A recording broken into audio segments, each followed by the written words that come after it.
This meeting is being recorded.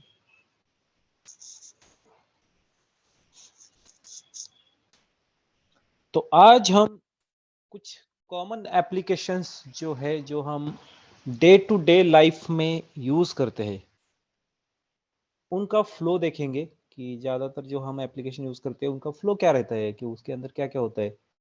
So will check the flow of commonly used application in our day to day life from the user perspective as well as from the support engineer perspective.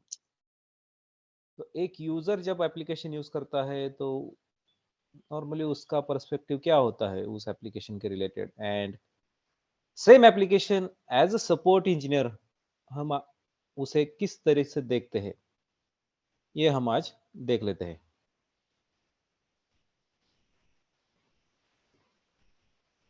So let me share the screen.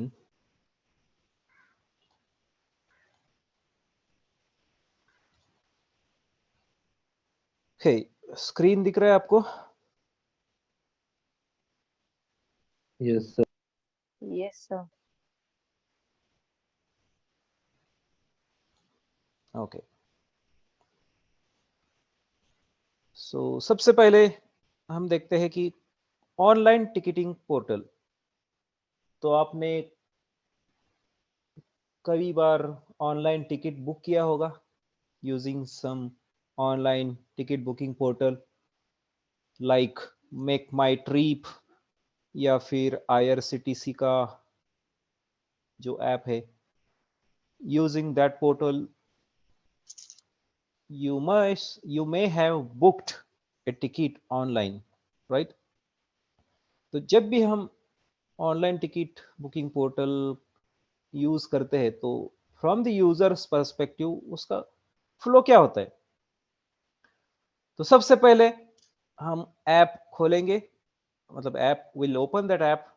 तो वहां पे हम कुछ details enter करना चालू करेंगे जैसे कि number of passengers, date of travel, then deals, अगर कुछ प्रोमोज वगैरह चल रहे हैं तो उसका कुछ प्रोमो कोड वगैरह है तो ये सब डिटेल्स हम भरते हैं. नेक्स्ट उसके बाद फिर हमें फ्लाइट के ऑप्शन या फिर जो भी आपका गाड़ी है तो हम या तो फ्लाइट होगा या फिर बस होगा या फिर ट्रेन होगा.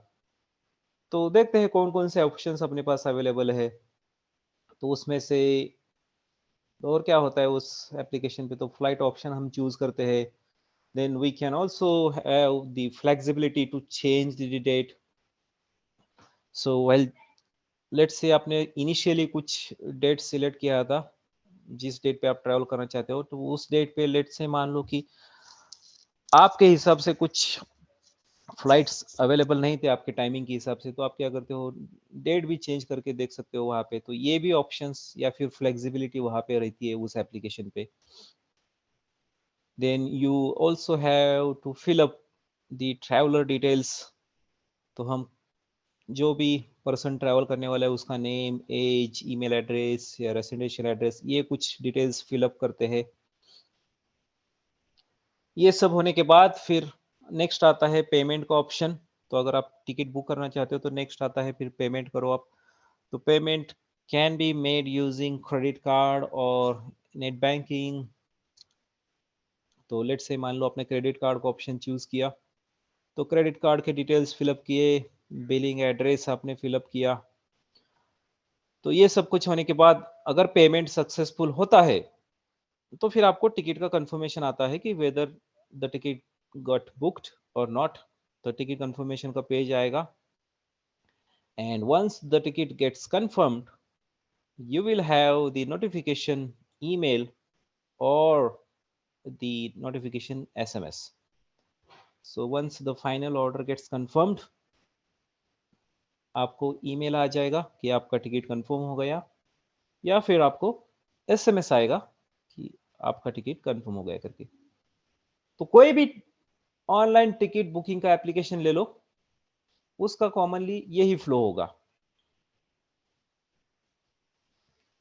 So if I open make my trip here, उसमें भी अगर आप देखोगे तो जो हमने यहाँ पे देखा है वही होगा। सो सबसे पहले आप देखते हो कि क्या आपको ट्रैवल करना है, तो फ्लाइट्स, तो यहाँ पे आप देख सोर्स एंड डेस्टिनेशन एंटर करोगे, डेट एंटर करोगे, रिटर्न का भी करना है टिकट बुक, तो ये सब एंटर करोगे और सर्च पे बोलोगे। तो सर्च करने के बाद आपको नंबर ऑफ फ्लाइट्स जो है आएंगे, उसके आप प्राइस देखोगे, जो कुछ भी आपको देखना है, जो कुछ ऑप्शन आपको सिलेक्ट करना है यहाँ से सिलेक्ट करते हो। और मान लो लेट्स से आपने ये वाला फ्लाइट चूज किया, तो यहाँ से आप यहाँ पे आपको प्रोमोज भी दिखते हैं कि आपको फ्लैट 200% डिस्काउंट मिलने वाला है। और फिर यहाँ से आप फ्लाइट सिलेक्ट करते हो, उसके बाद जो कुछ भी ऑप्शन है यहाँ से सिलेक्ट करोगे। एंड देन ये कैसे जाते हैं आगे, यहाँ से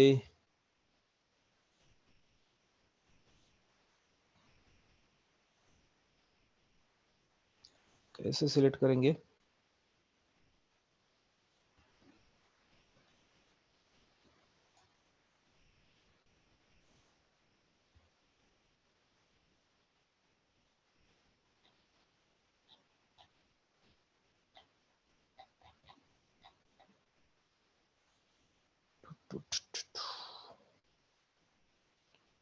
कहाँ पे इसका सिलेक्ट करने का option, maybe we have to log in और दैट, बट मतलब what I'm trying to say is this is the flow like of any online ticket booking application. So you fill up all these details, you select the flight which is convenient to you, and next page पे फिर आपको passenger के details enter करने पड़ेंगे। तो you select the flight, you enter the passenger details, next page पे फिर आप पेमेंट करोगे। पेमेंट करने के बाद आप कंफर्मेशन करोगे कि whether you really want to book this flight or not. तो once you confirm, your order will get confirmed and you will be notified using an email or the SMS.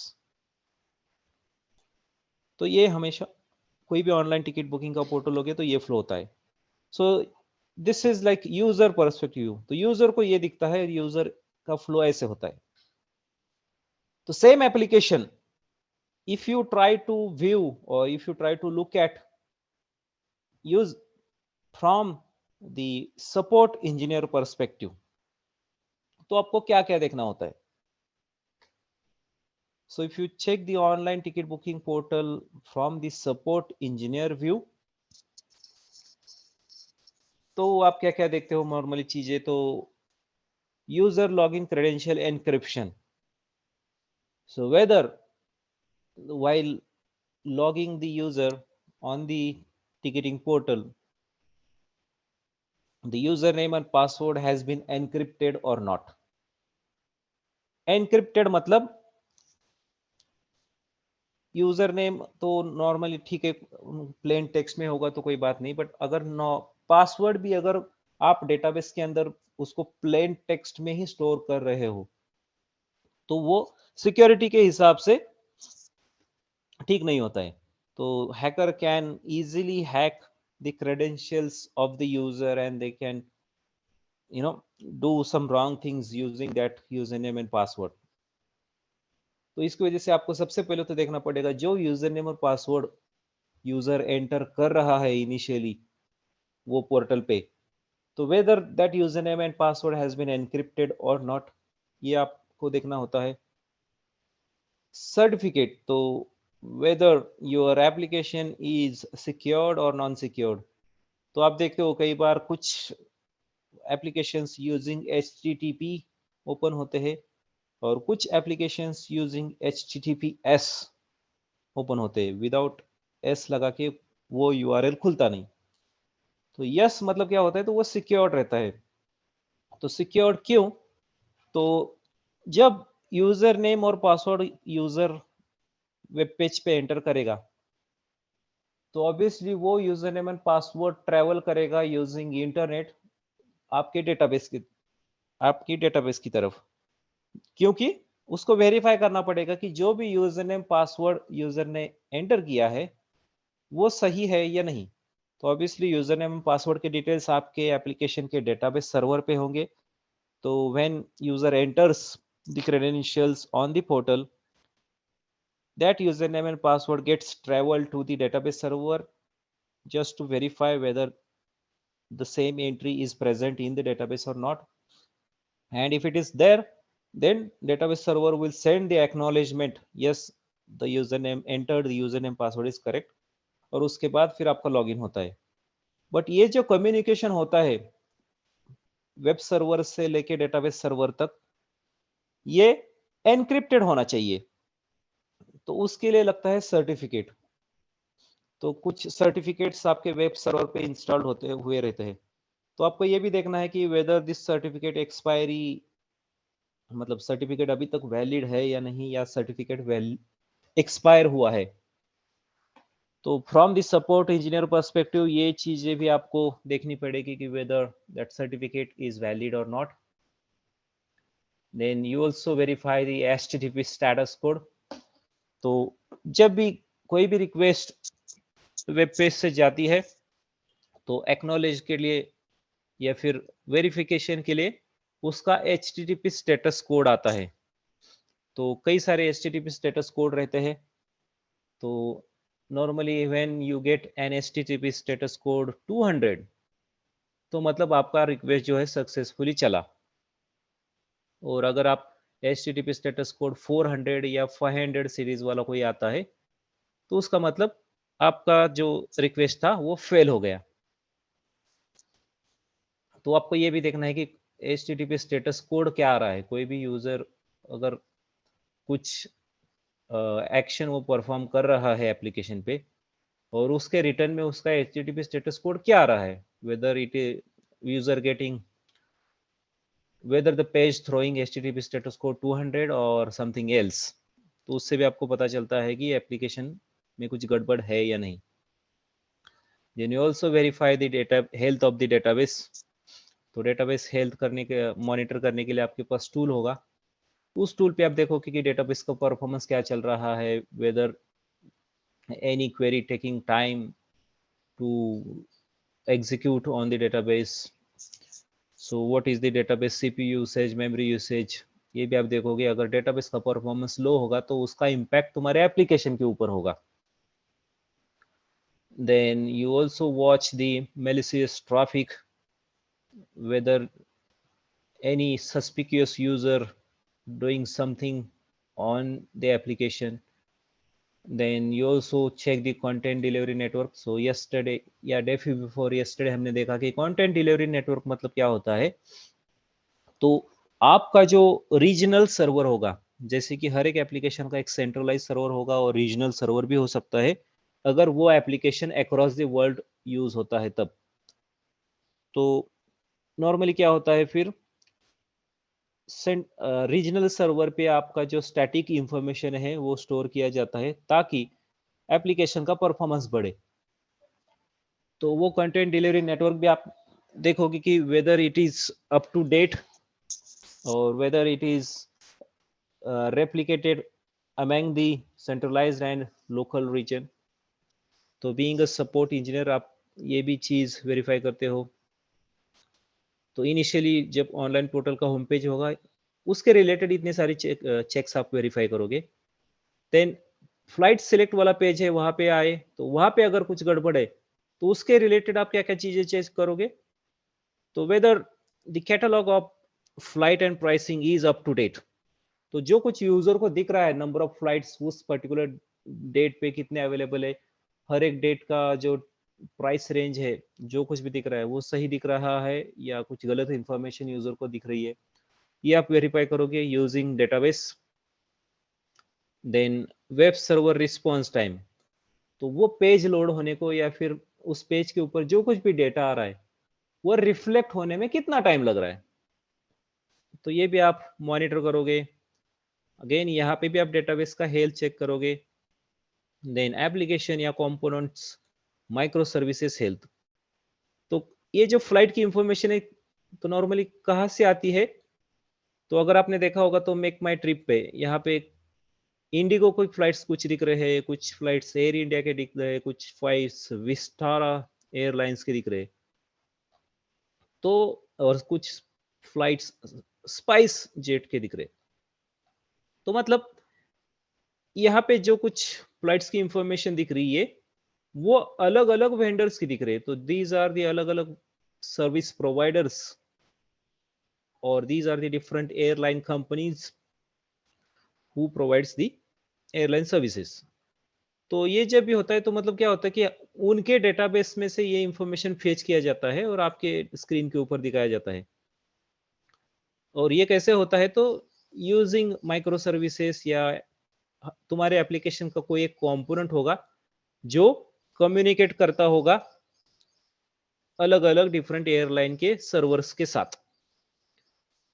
तो उसका भी स्टेटस आप यहाँ पे check करते हो कि whether the application gateway, the API gateway or that particular microservice who is communicating with the other application, whether it is working properly or not. So being a support engineer, you also check these many details on this particular page. Select flight वाला page होगा तो वहाँ पे इतनी सारी checks आप as a support engineer verify करते हो। देन ये सब कुछ अगर ओके है तो नेक्स्ट जाते हो आप ट्रैवलर डिटेल्स वाले पेज पे। तो ट्रैवलर डिटेल्स वाला पेज आएगा तो बीइंग अ सपोर्ट इंजीनियर आप क्या क्या चीजें वेरीफाई करोगे। सो एड्रेस वैलिडेशन, तो whatever address entered by the customer, whether it is a valid address or not, ये आप वेरीफाई करते हो। देन HTTP स्टेटस कोड, तो यहाँ पे भी अगर जब ये HTTP रिक्वेस्ट आता है यूजर की तरफ से तो उसका स्टेटस कोड आएगा। तो क्या स्टेटस कोड आ रहा है, 200 आ रहा है और या फिर और कोई आ रहा है, ये भी आप देखोगे। यहाँ पे भी आप डेटाबेस की हेल्थ चेक करोगे। और ये SPI या PCI रिलेटेड डेटा एनक्रिप्शन रहता है, मतलब वही जो कुछ भी डेटा यूजर एंटर कर रहा है और वो जो डेटाबेस के अंदर स्टोर होने वाला है, whether it is stored in the encrypted format और द नॉर्मल टेक्स्ट फॉर्मेट, ये भी आप वेरीफाई करते हो। देन अगेन इफ ये वाला पेज किसी दूसरे एप्लीकेशन के साथ कम्युनिकेट करता है या फिर तुम्हारा एप्लीकेशन माइक्रो सर्विसेज वाला एप्लीकेशन है, तो आजकल माइक्रो सर्विसेज का जमाना है। तो मतलब क्या, तो पहले क्या होता था कि कोई भी एप्लीकेशन ले लो, कोई भी यूजर का रिक्वायरमेंट है, उसके अंदर एक ही एप्लीकेशन के अंदर यूजर बोलता है कि मुझे इतनी सारी फंक्शनैलिटी होनी चाहिए। तो पहले क्या होने का कि वो सारा फंक्शनैलिटी एक ही एप्लीकेशन के अंदर दी जाती थी और वो as a single application deploy होता था। बट नाउ डेज क्या हो रहा है, तो मान लो कोई एक यूजर आया और बोला कि मुझे ऐसा ऐसा एप्लीकेशन बनाना है और इसके अंदर इतने सारे फीचर्स होने चाहिए। तो आजकल क्या होता है, हर एक फीचर का एक अलग सा एप्लीकेशन हम डेवलप करते हैं और उसको एज ए इंडिपेंडेंट एप्लीकेशन करके डिप्लॉय करते हैं। तो मान लो same let's say ticket booking portal का ही आप एप्लीकेशन की बात ले लो। यूजर आया और मुझे बोला कि मतलब कंपनी को वो बोलता है कि मेरा ऐसे ऐसे रिक्वायरमेंट है, एक मुझे टिकट बुकिंग पोर्टल का एप्लीकेशन बनाना है जहाँ पे मुझे ये फंक्शनैलिटीज या फिर इतने सारे फीचर्स होने चाहिए कि यूजर को लॉगिन, सबसे पहले तो यूजर लॉगिन होना चाहिए उस पोर्टल पे। लॉगिन होने के बाद वहाँ पे फ्लाइट सर्च की फंक्शनैलिटी होनी चाहिए। फ्लाइट सर्च करने के बाद ट्रैवल, उसके यूजर के ट्रैवल डिटेल्स एंटर करने वाली फंक्शनैलिटी होनी चाहिए। फिर पेमेंट्स की इंफॉर्मेशन, टिकट कंफर्मेशन की, और उस कस्टमर को नोटिफिकेशन भी जाना चाहिए। तो ये यूजर का रिक्वायरमेंट रहता है। तो आजकल डेवलपमेंट कैसे होता है, तो जो सबसे पहला रिक्वायरमेंट था, कस्टमर हमेशा वहां पे लॉग इन, मतलब कस्टमर लॉग इन करने के पहले आगे नहीं बढ़ सकता, तो सबसे पहले तो उसको लॉग इन करना चाहिए। तो जो लॉग इन वाला पेज है उसको हम as a micro services treat करते हैं और उसको एक अलग सा application as a independent application करके ट्रीट करेंगे और उसका डेवलपमेंट करेंगे और उसको हम डिप्लॉय करेंगे किसी सर्वर के ऊपर। तो मतलब एप्लीकेशन को हम डिवाइड करेंगे नंबर ऑफ चंक्स में अकॉर्डिंग टू द फ्यूचर। तो एक फीचर था लॉगिन वाला, तो उसको हमने एक अलग सा एज ए एप्लीकेशन ट्रीट किया और उसको डेवलप किया और डिप्लॉय किया। देन एक दूसरा उसका फंक्शनैलिटी था फ्लाइट सिलेक्ट करने का। तो फ्लाइट सिलेक्ट करने के लिए जो कुछ भी फंक्शनैलिटी होती है उसका हम अलग सा डेवलपमेंट करते हैं डेवलपर लोग, और उसको एज एक अलग सा एप्लीकेशन ट्रीट करके उसको भी डिप्लॉय किया जाता है। और इन दोनों के बीच में कम्युनिकेशन करने का जो कुछ भी मतलब कोड होगा या फिर इंटरफेस होगा वो डेवलप किया जाता है।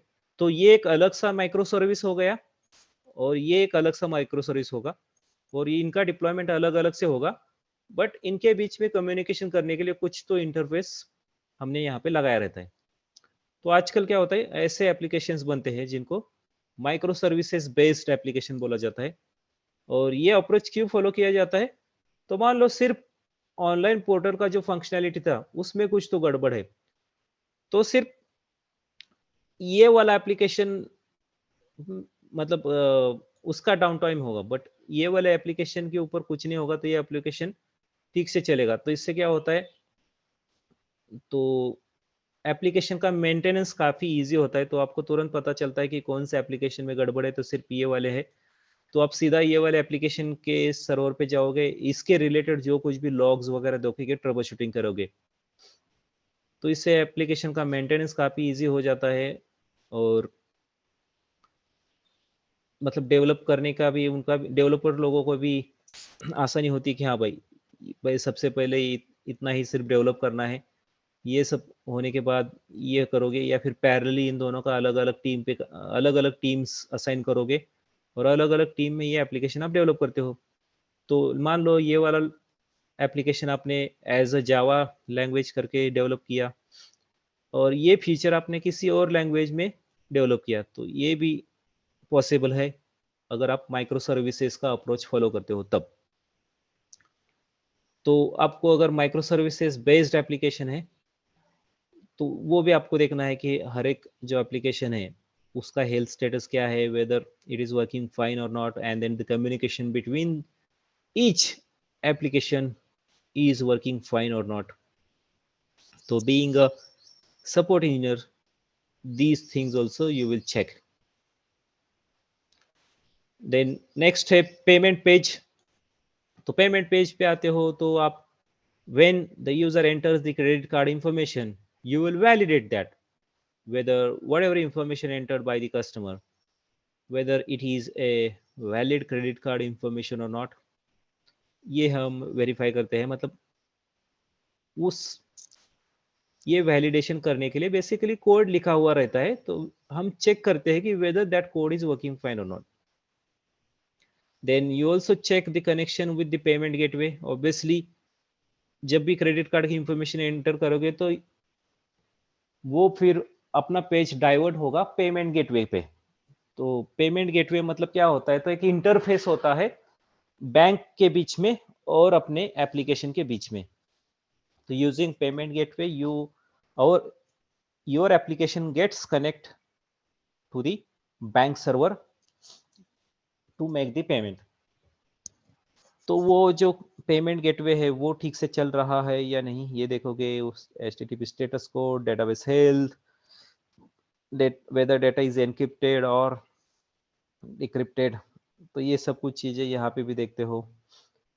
और नेक्स्ट टिकट कंफर्मेशन पेज, तो इसमें कुछ गड़बड़ है तो आप क्या क्या चीजें देखोगे, तो कनेक्शन विथ ईमेलिंग और टेक्सटिंग सिस्टम।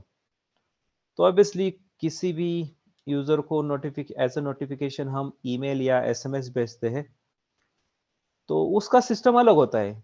ईमेल के लिए कुछ थर्ड पार्टी वेंडर्स होते हैं या फिर थर्ड पार्टी एप्लीकेशंस होते हैं जो हमें बल्क ईमेल सेंड करने की फंक्शनैलिटी देते हैं, बल्क टेक्स्ट मैसेजेस सेंड करने की फंक्शनैलिटी देते हैं। तो उस सिस्टम के साथ कनेक्शन अपना ठीक से हो पा रहा है या नहीं ये देखेंगे, उसका स्टेटस कोड देखेंगे। अगेन यहाँ पे भी डेटाबेस का हेल्थ वेरीफाई होगा, एप्लीकेशन माइक्रो सर्विसेज का हेल्थ वेरीफाई होगा, and then last page email and SMS send हो पा रहा है या नहीं, तो यहाँ पे फाइनल ऑर्डर कंफर्मेशन आएगा। whether email or SMS sent to the customer or not. So being a support engineer, हर एक पेज पे आप इतनी सारी चीजें वेरीफाई करते हो। तो मान लो ऑनलाइन पोर्टल का जो सबसे पहला होम पेज है, वहां पे ही यूजर कुछ इश्यूज फेस कर रहा है, तो उसके रिलेटेड आप इतनी सारी चीजें देखोगे। और कई बार होता है कि होम पेज पे कुछ एरर नहीं आ रहा है, बट जब यूजर फ्लाइट सेलेक्ट करने जा रहा है तो वहां पे कुछ ना कुछ यूजर को प्रॉब्लम आ रहा है, तो उसके अगेंस्ट पर इतनी सारी चीजें आप वेरीफाई करोगे। अगर ये भी ठीक से चल रहा है, जब यूजर ट्रैवलर डिटेल सेंटर कर रहा है तो उस टाइम पे कुछ प्रॉब्लम आ रहा है, तो इतनी सारी चीजें आप वेरीफाई करोगे। तो आप बेसिकली कौन से एरिया पे यूजर प्रॉब्लम फेस कर रहा है, उसके अकॉर्डिंगली आप उस रिलेटेड चीजें आप वेरीफाई करते हो, being a support engineer.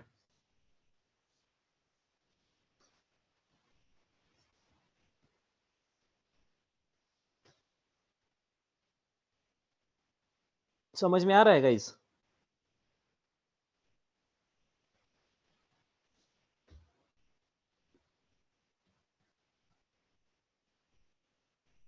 Yes, sir.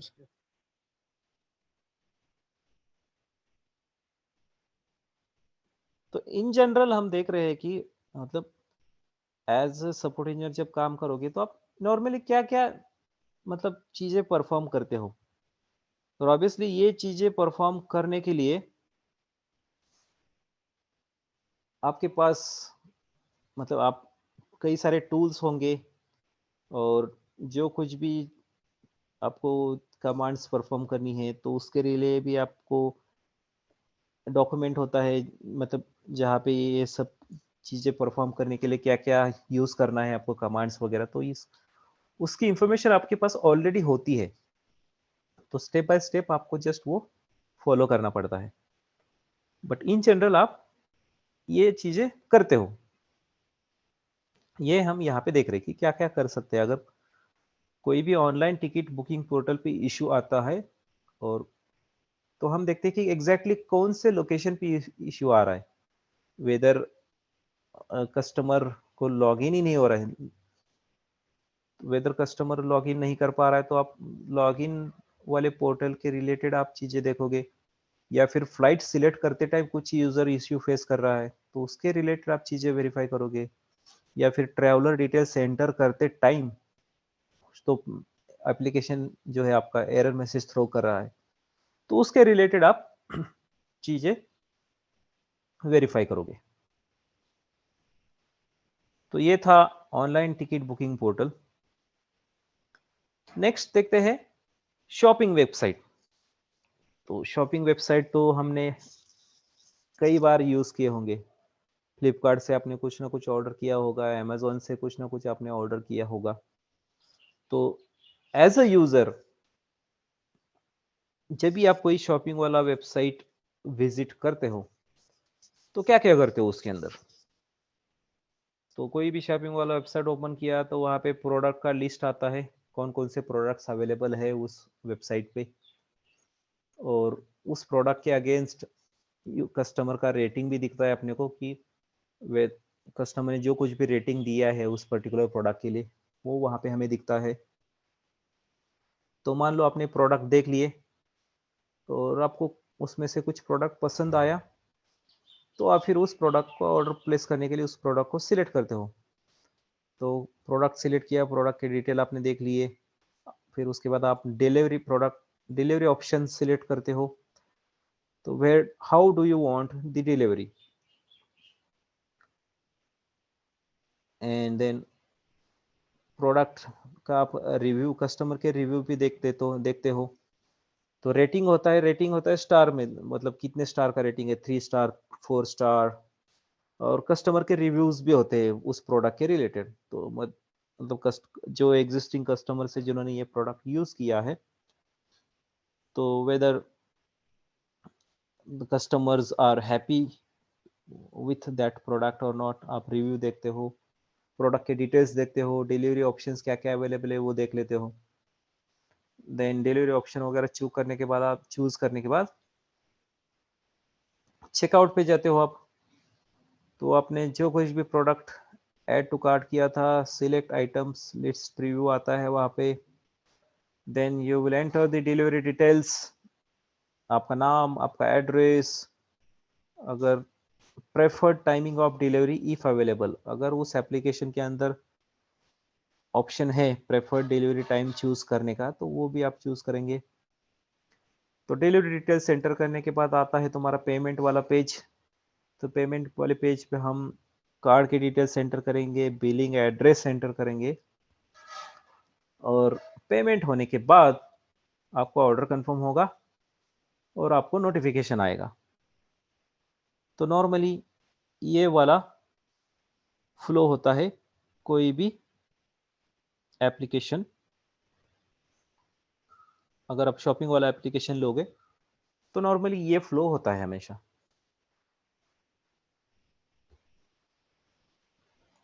B from the user perspective, तो एज अ यूजर आप शॉपिंग वाले वेबसाइट पे जाते हो तो इतनी सारी चीजें आप परफॉर्म करते हो स्टेप बाय स्टेप। तो पहले विजिट करेंगे तो वहाँ पे प्रोडक्ट देखेंगे, उस प्रोडक्ट के अगेंस्ट रेटिंग देखेंगे, उसमें से कोई एक प्रोडक्ट आपने सिलेक्ट किया तो प्रोडक्ट चूज करते हो तो उस प्रोडक्ट के रिलेटेड डिटेल्स आते हैं, डिटेल्ड इंफॉर्मेशन आती है उस प्रोडक्ट की, ये प्रोडक्ट क्या है, इसके अंदर क्या क्या फीचर्स है वगैरह वगैरह। देन डिलीवरी ऑप्शन वहाँ पे दिखता है, कस्टमर के रिव्यूज दिखते हैं। उसके बाद चेकआउट करोगे, देन चेकआउट के बाद डिलीवरी डिटेल्स आप डालोगे, आपका नाम, एड्रेस। डिलीवरी डालने के बाद पेमेंट करोगे और पेमेंट के बाद आपको ऑर्डर का कंफर्मेशन आता है। तो कोई भी प्रोडक्ट जब आप ऑनलाइन खरीदते हो तो हमेशा ये वाला फ्लो होता है, बराबर।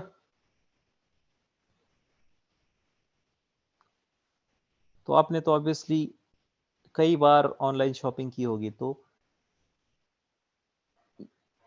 आप देख सकते हो कि यही फ्लो होगा। कोई भी आप कई प्रोडक्ट ऑनलाइन खरीदते हो तो इसी फ्लो के साथ ही वो एप्लीकेशन काम करता है,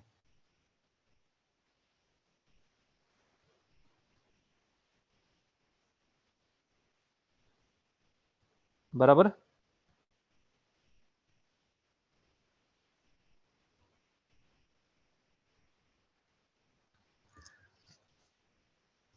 तो अभी देखते हैं कि सेम एप्लीकेशन को एज अ सपोर्ट इंजीनियर हम क्या क्या चीजें देखते हैं उस एप्लीकेशन के अंदर।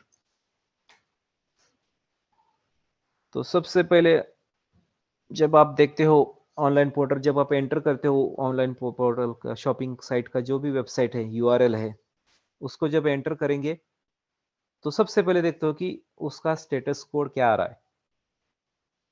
200 आ रहा है तो वो पोर्टल काम कर रहा है ठीक से। 200 के अलावा 500 या 400 वाला एरर मैसेज स्टेटस कोड आ रहा है तो एप्लीकेशन में कुछ तो गड़बड़ है।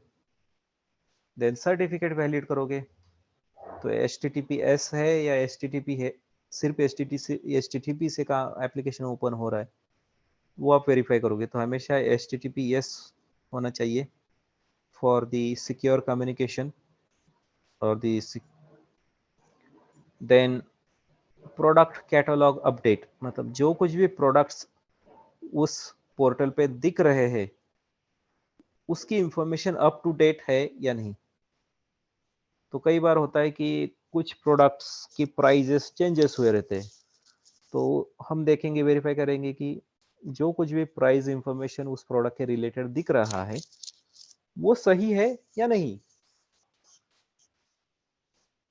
देन यूजर डेटा एनक्रिप्शन, तो यूजर का जो कुछ भी डेटा है वो एनक्रिप्टेड फॉर्मेट में स्टोर हो रहा है या ट्रैवल कर रहा है या नहीं, ये भी हम देखेंगे। देन डेटाबेस का हेल्थ, ऑब्वियसली यूजर का डेटा जो है, यूजर क्रेडेंशियल्स, ये किसी ना किसी डेटाबेस में स्टोर होंगे तो उस डेटाबेस का हेल्थ हम देखेंगे कि क्या है health status, whether database is working fine और something is wrong with the database. Then malicious traffic watcher, तो ये भी आप देखोगे कि उस एप्लीकेशन पे कुछ जो malicious ट्रैफिक होता है, मतलब आपको सस्पिक्टियस ट्रैफिक तो नहीं नजर आ रहा, तो ये भी आप देखोगे। देन नेक्स्ट सिलेक्ट प्रोडक्ट वाला पेज होगा, उसके अगेंस्ट क्या क्या चीजें चेक करोगे, HTTP स्टेटस कोड देखोगे। तो सिलेक्ट प्रोडक्ट वाले पेज पे जाने के बाद HTTP स्टेटस कोड क्या आ रहा है, देन उस डेटाबेस का हेल्थ, तो यहाँ पे भी डेटाबेस का हेल्थ चेक करोगे। देन अगर एप्लीकेशन तुम्हारा माइक्रो सर्विसेज बेस्ड एप्लीकेशन है तो उसका हेल्थ भी आप देखोगे। देन चेकआउट वाले पेज पे आए, चेकआउट वाले पेज पे भी again HTTP status code check किया, डेटाबेस का हेल्थ वेरीफाई किया एंड माइक्रो सर्विसेज का हेल्थ भी वेरीफाई किया। देन आ गए डिलीवरी पे, अगेन वेब एप्लीकेशन है तो हमेशा हर एक वेब पेज का आप HTTP स्टेटस कोड तो देखते ही हो, क्योंकि ये तो सबसे बेसिक टेस्ट है, तो ये तो आपको हर जगह देखना पड़ता है। एंड डेटाबेस, तो ऑब्वियसली डेटाबेस होता ही है, क्योंकि डेटाबेस डेटा जो है स्टोर्ड हमेशा डेटाबेस में होता है, तो डेटाबेस के हेल्थ भी आप देखते हो। एड्रेस वैलिड, तो डिलीवरी का जो पेज है वहां पे कस्टमर उसका डिलीवरी एड्रेस एंटर करता है, तो आप वो एड्रेस वैलिडेट करते हो। देन जो एड्रेस की इंफॉर्मेशन है वो एनक्रिप्टेड फॉर्मेट में स्टोर हो पा रहा है या नहीं डेटाबेस के अंदर, ये आप देखते हो। एंड अगर वो एप्लीकेशन माइक्रो सर्विसेज बेस्ड है तो उस पर्टिकुलर एप्लीकेशन का हेल्थ आप मॉनिटर करते हो, या फिर टूल पे देखते हो उस एप्लीकेशन का हेल्थ क्या है। द CPU पर usage of that application, memory usage of that application आप टूल के जरिए देख लेते हो कि how much CPU that particular application is utilizing, how much memory is getting utilized for this particular application, तो ये चीजें भी आप देख लेते हो। देन आ गए पेमेंट वाले सेक्शन पे, तो पेमेंट वाले सेक्शन पे आप कार्ड वैलिडेट करते हो, जो कुछ भी कार्ड डिटेल्स यूजर ने एंटर किए हैं तो आप वैलिडेट करेंगे। एड्रेस वैलिडेट करोगे, बिलिंग एड्रेस, यहाँ पे भी HTTP स्टेटस कोड देखोगे, डेटाबेस का हेल्थ देखोगे, देन एप्लीकेशन का भी हेल्थ आप वेरीफाई करोगे। ऑर्डर कंफर्मेशन वाले पेज पे क्या क्या करोगे, तो कनेक्शन विथ द ईमेल और टेक्स्ट सर्विस प्रोवाइडर, तो आपका एप्लीकेशन ईमेल या टेक्स्ट सर्विस प्रोवाइडर जो है उसके साथ कनेक्ट कर पा रहा है या नहीं, ये आप वेरीफाई करोगे। यहाँ पे भी आप HTTP का रिस्पॉन्स कोड वेरीफाई करोगे, डेटाबेस का हेल्थ वेरीफाई करोगे, एप्लीकेशन का हेल्थ वेरीफाई करोगे। तो बीइंग अ सपोर्ट इंजीनियर हर एक सेक्शन पे, शॉपिंग वाली वेबसाइट के हर एक सेक्शन पे आप ये सारी चीजें देख लेते हो।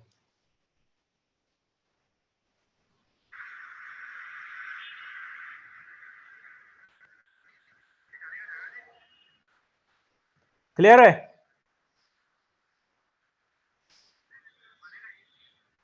Yes sir.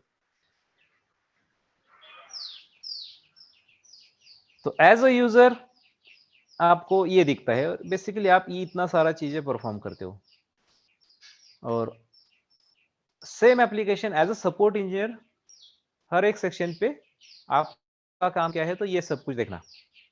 तो यूजर देखेगा इस तरीके से, और सेम एप्लीकेशन को एज अ सपोर्ट इंजीनियर आप इस तरीके से देखोगे बेसिकली।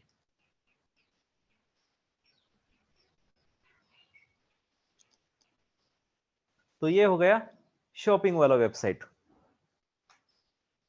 देन एंटरटेनमेंट साइट,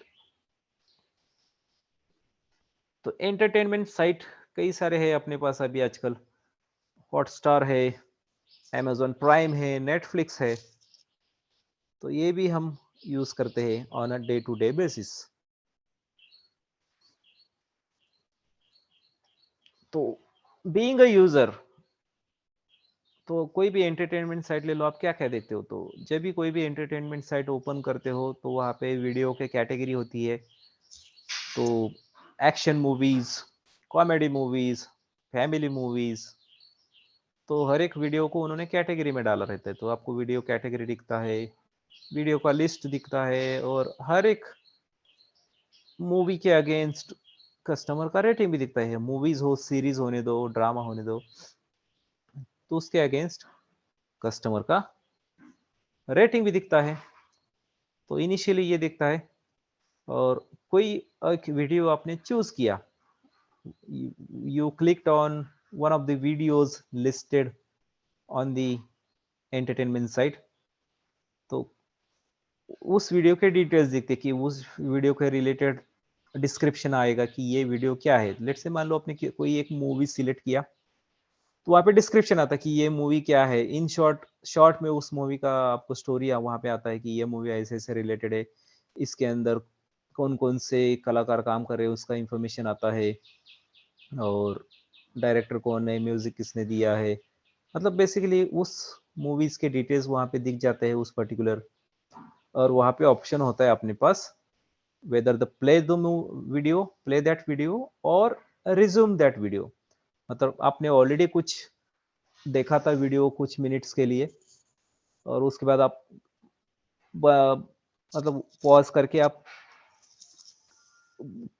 उसको पॉज किया था, और बाद में थोड़ी देर बाद आप वहां पे उसी पेज पे आ गए, तो वहां पे रिज्यूम का भी ऑप्शन आता है। तो जब लास्ट टाइम आपने जहां तक देखा था वहां से स्टार्ट करें या शुरुआत से स्टार्ट करें, ये हमें दिखता है बराबर। प्लस एंटरटेनमेंट साइट पे क्या क्या रहता है, तो मंथली सब्सक्रिप्शन, तो ऑब्वियसली हमको सब्सक्राइब करना पड़ता है अगर कुछ मूवीज वीडियोस देखने हैं ये सारे वेबसाइट के ऊपर। तो मंथली सब्सक्रिप्शन होगा हर एक यूजर का, और उसी साइट पे कई सारे यूजर्स के अकाउंट होंगे, मल्टीपल यूजर अकाउंट्स, और आपके अकाउंट के स्पेसिफिक आपका वॉच लिस्ट आएगा। तो जब आपका यूजर नेम पासवर्ड डाल के एंटर करोगे तो यूजर स्पेसिफिक वॉच लिस्ट आपको दिखता है। फिर आपका वॉच हिस्ट्री पे आपको दिखेगा, तो आपने आज तक उस एंटरटेनमेंट साइट के ऊपर क्या क्या वीडियोस आपने देख लिए हैं, तो ये भी फ्यूचर होगा। देन रिकमेंडेशन भी आते रहता है आपको, तो आपके नो चॉइस के हिसाब से, तो आज तक आपने जो कुछ भी उस साइट पे वीडियोस देखे हैं, तो उसको एनालाइज करके वो आपको रिकमेंडेशन भी देता है, हाँ देखो ये वाला आप वॉच कर सकते हो करके। तो ये इतने सारे फीचर्स भी कोई भी एंटरटेनमेंट साइट के पोर्टल पे होते हैं। तो मंथली सब्सक्रिप्शन का फ्यूचर होता है, मल्टीपल यूजर अकाउंट्स हो सकते हैं। तो ऑब्वियसली अमेजोन प्राइम का मेरा भी अकाउंट हो सकता है, आपका भी हो सकता है। तो ये एक फीचर है उस पर्टिकुलर एंटरटेनमेंट साइट का। और अगर मैं मेरे क्रेडेंशियल्स यूज करके लॉगिन करता हूं तो मेरा वॉच लिस्ट दिखेगा, और आपके यूजर क्रेडेंशियल्स लॉगिन करके यूज करके लॉगिन करोगे तो आपका वॉच लिस्ट आपको दिखेगा, ना ही मेरा वॉच लिस्ट। तो ये भी एक फीचर है। देन वॉच हिस्ट्री दिखेगी, रिकमेंडेशन आएगा। So all these are features available on the entertainment site, and when you visit the entertainment site, these many things you basically see. So this is from the user perspective. Same चीज को जब हम support engineer perspective देखेंगे तो क्या क्या देखेंगे, तो एपीआई रिस्पॉन्स, तो बेसिकली एप्लीकेशन का रिस्पॉन्स क्या है, application is performing good and the status code of the application. Then content delivery network, मतलब वही सेम। तो अमेजोन प्राइम जो है, अमेजोन का सेंट्रलाइज सर्वर मानो कि यूएस में होगा। अगर एक ही सेंट्रलाइज सर्वर होता और आप इंडिया में बैठ के अगर कुछ वीडियो देख पाते, तो इंडिया से उसको कम्युनिकेट करना पड़ता यूएस, और फिर वहां से डेटा तुम्हारा ट्रैवल करता है इंडिया में, और उसके बाद आपको वो वीडियो दिख जाता। But India to US distance काफ़ी बड़ा है, तो परफॉर्मेंस में इम्पैक्ट हो सकता है। तो उसकी वजह से क्या करते हैं वो लोग, एक रीजनल सर्वर बनाते हैं इंडिया में, और जो कुछ भी डेटा है दोनों जगह रिप्लिकेट होता है, सेंट्रलाइज सर्वर में प्लस तुम्हारे रीजनल सर्वर में। और जब आप इंडिया में बैठ के एप्लीकेशन खोलोगे तो आपको जो डेटा है इंडिया के सर्वर में से ही दिखाई देगा। जब आप यूएस में जाके वहाँ पे आपका यूजर नेम पासवर्ड डाल के उस एप्लीकेशन पे देखोगे कुछ डेटा, तो वहाँ पे फिर आपको यूएस वाले सर्वर्स में से डेटा दिख जाएगा। तो जिसको बोला जाता है कंटेंट डिलीवरी नेटवर्क। देन आप एप्लीकेशन या माइक्रो सर्विसेज का हेल्थ भी देखोगे, डेटाबेस का हेल्थ वेरीफाई करोगे, प्लस इंफ्रास्ट्रक्चर का हेल्थ। तो आपका जो एप्लीकेशन है किसी ना किसी सर्वर पे इंस्टॉल किया होगा, तो उस सर्वर का हेल्थ भी आप मॉनिटर करते हो। तो सर्वर का हेल्थ मतलब सर्वर का सीपीयू यूसेज, सर्वर का मेमोरी यूसेज, सर्वर का डिस्क स्पेस यूसेज, ये सारी चीजें भी आप वेरीफाई करोगे। Then you will check whether the user data is encrypted or not. HTTP response code आप देखोगे, malicious traffic watcher, whether आपको ऐसा कुछ दिख रहा है कि वहां पे नंबर ऑफ यूजर्स का आपको ऐसे कुछ सस्पिक्टियस यूजर्स की एक्टिविटी आपको दिख रही है या नहीं। देन सर्टिफिकेट का वैलिडेशन आप वेरीफाई करोगे कि whether certificate is still valid और इट इज ऑलरेडी एक्सपायर्ड। तो इतने सारे केपीआईज होते हैं, तो की पैरामीटर इंडिकेटर्स जिनको केपीआई बोलते हैं। तो बीइंग अ सपोर्ट इंजीनियर, तो इतनी सारी चीजें आप एंटरटेनमेंट साइट के अगेंस्ट चेक करते हो।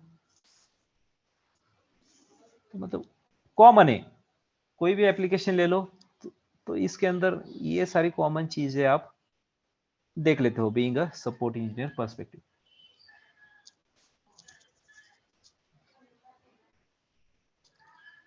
नेक्स्ट है सोशल मीडिया साइट। तो Flipkart, Instagram, all these are social media sites. तो हर एक सोशल मीडिया पे लोगों का प्रोफाइल होता है, पर्सनल प्रोफाइल होता है अपना खुद का। आप क्या करते हो, तो कुछ कंटेंट अपलोड करते हो जब भी आप पोस्ट करते हो या कोई रील बनाते हो। तो basically you upload the content on social media site. You can upload your photos, you can upload some videos. Then आपको मैसेजिंग का भी फीचर रहता है, एक दूसरे के साथ आप चैट कर सकते हो यूजिंग मैसेजिंग। आप दूसरे लोगों के कंटेंट्स भी देख सकते हो, एंड आप यू कैन कमेंट और like the other people content. तो सोशल मीडिया कोई भी साइट आप ले लो, इतनी सारी चीजें आप सोशल मीडिया साइट पे परफॉर्म करते हो। तो ये यूजर मतलब बीइंग अ यूजर, आप इतनी सारी चीजें कोई भी सोशल मीडिया साइट पे करते हो। तो ये था user view. Support engineer view, social media site का सपोर्ट इंजीनियर व्यू। तो सेम चीज, HTTP स्टेटस कोड आप वेरीफाई करोगे, डेटाबेस का ये हेल्थ मॉनिटर करोगे, whether the user data is encrypted or not, malicious traffic watcher, content delivery network आप देखोगे, API का रिस्पॉन्स कोड देखोगे, एप्लीकेशन का या सर्वर का हेल्थ वेरीफाई करोगे। तो बीइंग अ सपोर्ट इंजीनियर आपको ये चीजें देखनी पड़ती है। HTTP रिस्पॉन्स कोड क्या आ रहा है, डेटाबेस का हेल्थ क्या है, यूजर का डेटा इनक्रिप्टेड है या नहीं, और कुछ अननेसेसरी ट्रैफिक तो नहीं आ रहा आपके वेबसाइट पे, ये भी आप देखोगे। कंटेंट डिलीवरी नेटवर्क जो है अप टू डेट है या नहीं, ये भी देखोगे। API का रिस्पॉन्स, तो अगर आपका एप्लीकेशन किसी थर्ड पार्टी एप्लीकेशन के साथ कम्युनिकेट कर रहा है यूजिंग सम API गेटवे, तो उसका रिस्पॉन्स क्या आ रहा है वो भी आप देखोगे। एप्लीकेशन का आप हेल्थ देखोगे, तो वेदर दैट एप्लीकेशन जो है कितना सीपीयू कंज्यूम कर रहा है, कितना मेमोरी कंज्यूम कर रहा है, और उसका परफॉर्मेंस भी देखोगे कि कोई भी रिक्वेस्ट अगर आती है तो कितने देर में उसका रिस्पॉन्स जा रहा है। तो ये सब चीजें आप हेल्थ के अगेंस्ट वेरीफाई करते हो। So being a support engineer आप सोशल मीडिया साइट पे इतनी सारी चीजें चेक करते हो।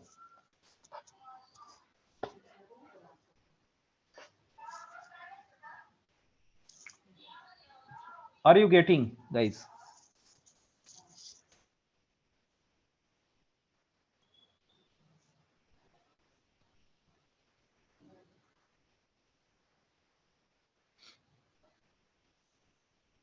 Yes, sir.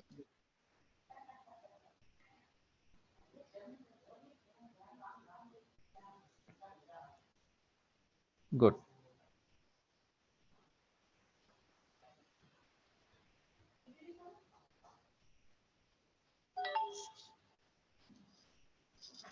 बैंकिंग पोर्टल, तो आपने इंटरनेट बैंकिंग यूज किया होगा कभी ना कभी, to transfer the money, to make the payment.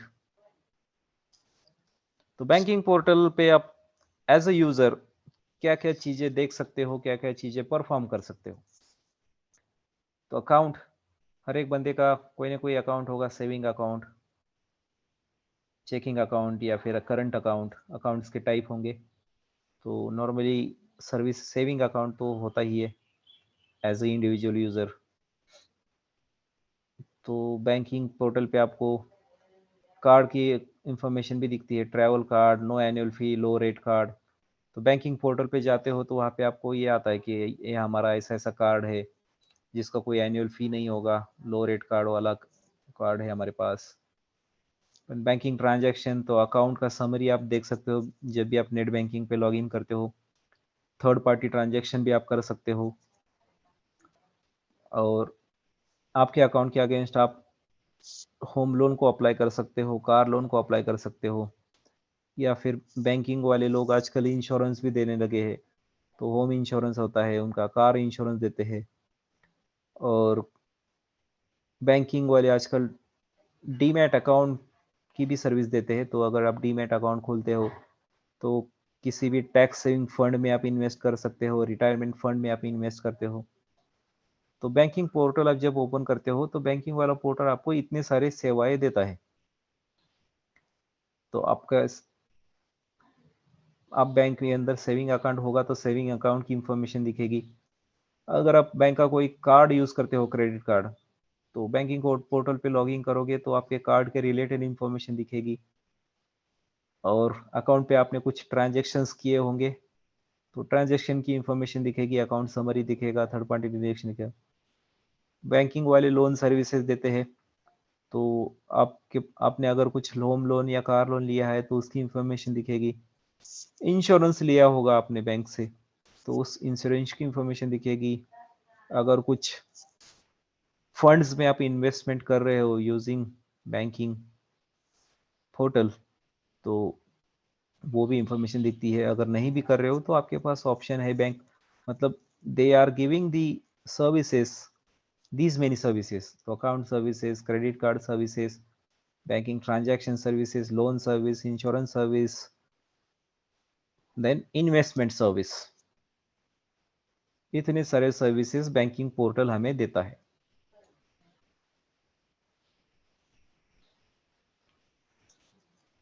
और उसको अगर आप सपोर्ट इंजीनियर के व्यू से देखते हो तो क्या क्या चीजें आप वेरीफाई करते हो। तो एनालिसिस ट्रैफिक वॉचर, तो कुछ अननेसेसरी और या अनवांटेड ट्रैफिक तो नहीं आ रहा तुम्हारे वेबसाइट पे, ये आप वेरीफाई करते हो। डेटा जो है, इन डेटा का इंक्रिप्शन वेरीफाई करोगे, डेटाबेस का हेल्थ वेरीफाई करोगे, लॉग मॉनिटर करते रहोगे। तो जो कुछ भी एक्टिविटी हो रहा है बैंकिंग पोर्टल पे तो उसके लॉग्स जनरेट होते हैं। तो आप वो लॉग भी मॉनिटर करोगे और लॉग से आपको पता चलता है कि बेसिकली एप्लीकेशन ठीक से काम कर रहा है या नहीं। एप्लीकेशन में कुछ गड़बड़ तो नहीं है।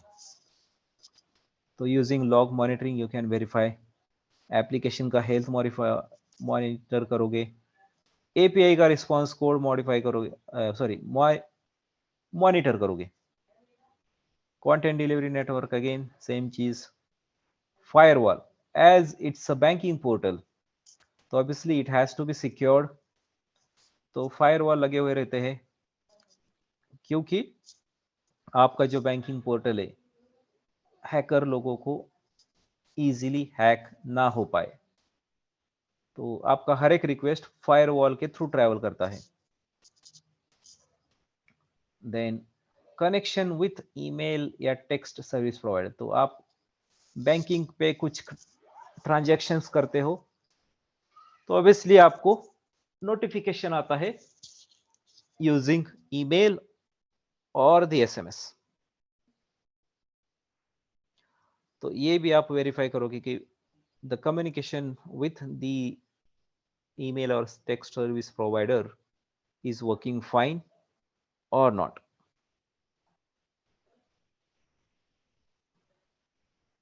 तो इतनी सारी चीजें आप as a support engineer banking वाले पोर्टल पे चेक करते हो।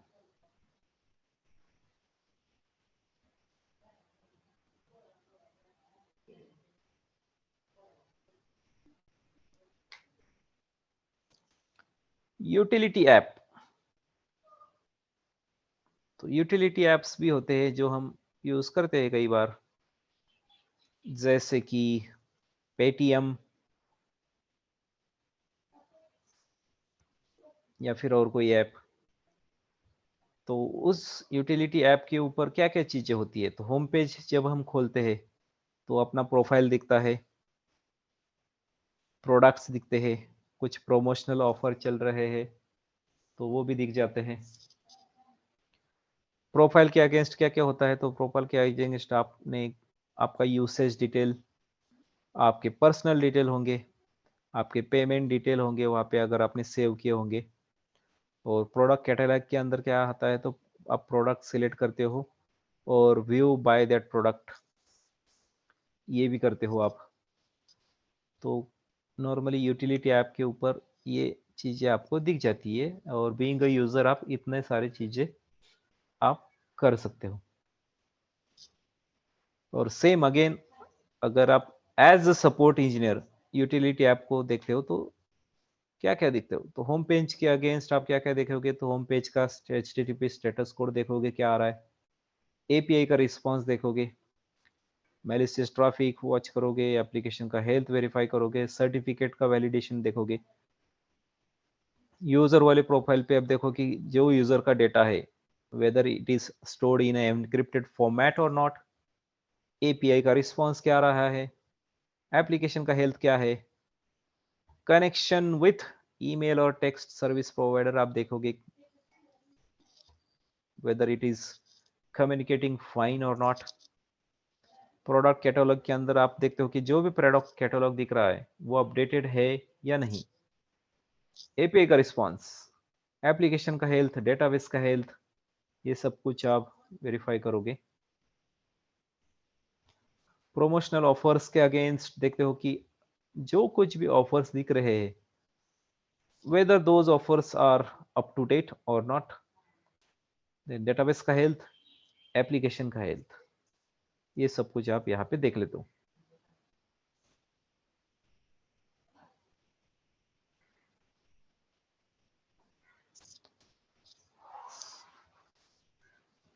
क्लियर है?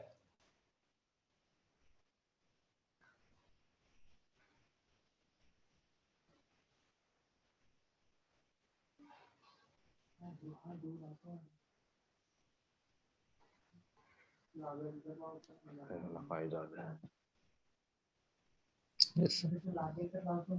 तो और ये सब कुछ चीजें देखने के लिए आपके पास कई सारे टूल्स होंगे, आपके पास इंस्ट्रक्शंस होंगे ऑलरेडी, जो कुछ भी चीज आपको वेरीफाई करनी है तो उसके लिए आपको क्या स्टेप्स फॉलो करने हैं, इसकी इंफॉर्मेशन आपके पास ऑलरेडी होती है, तो वो आपको जस्ट वो फॉलो करना रहता है।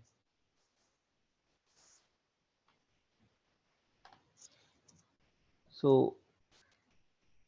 these are the some common applications we use on a day-to-day basis. तो जिसके लिए हमने एज अ यूजर हम उस एप्लीकेशन को किस तरीके से देखते हैं and as a support engineer उस एप्लीकेशन को हम किस तरीके से देखते हैं, ये हमने आज यहाँ पे देखा.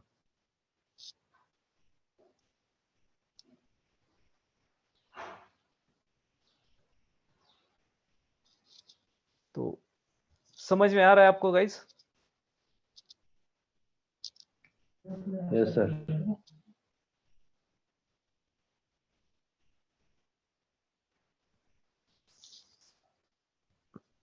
तो एज अ यूजर तो आपने हर एक एप्लीकेशन में इनमें से कोई ना कोई यूज तो किया ही है.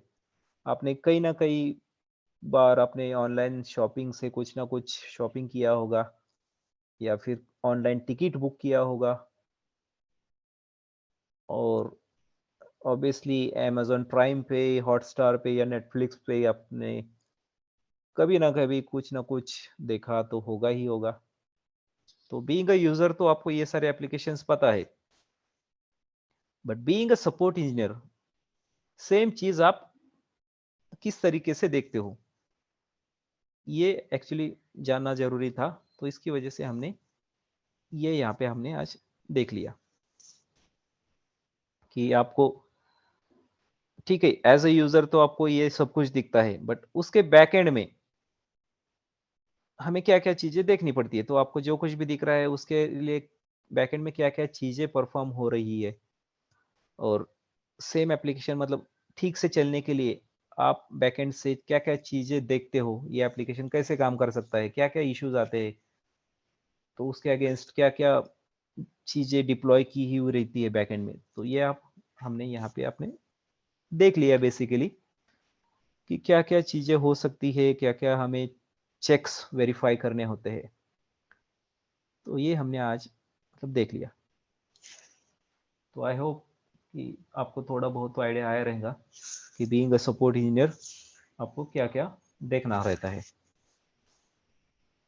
तो ये कैसे देखना है, क्या क्या स्टेप्स फॉलो करने हैं, ये तो हम आगे जाके देखने ही वाले हैं. बट इनिशियली आपको पता होना चाहिए यस अगर ये वाला एप्लीकेशन है तो इसके बैकएंड में we normally do all these things.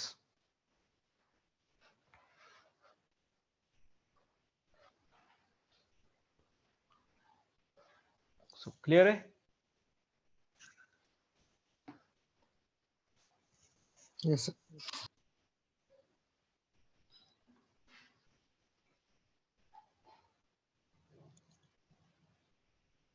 All right then. So we'll take a pause here.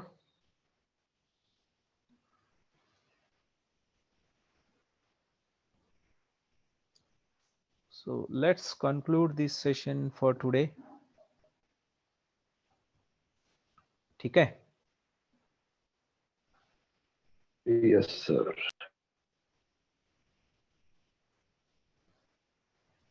So I'll stop the recording.